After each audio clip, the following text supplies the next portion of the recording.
You ask Tiger to solve. This deals with linear equations with one unknown. The final result is x equals -5/6. Let's solve it step by step. Simplify the expression. Move the negative sign from the denominator to the numerator. Expand the parentheses.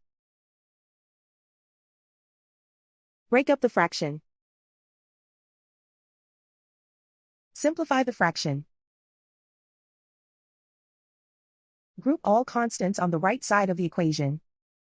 Subtract 5/4 from both sides. Combine the fractions. Combine the numerators. Reduce the zero numerator. Simplify the arithmetic.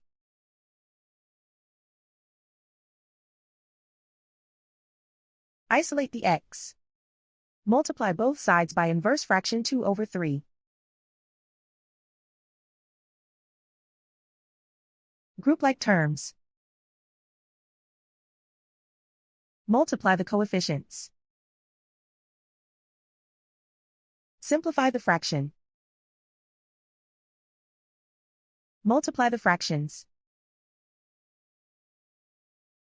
Simplify the arithmetic. And so the final result is x equals -5/6.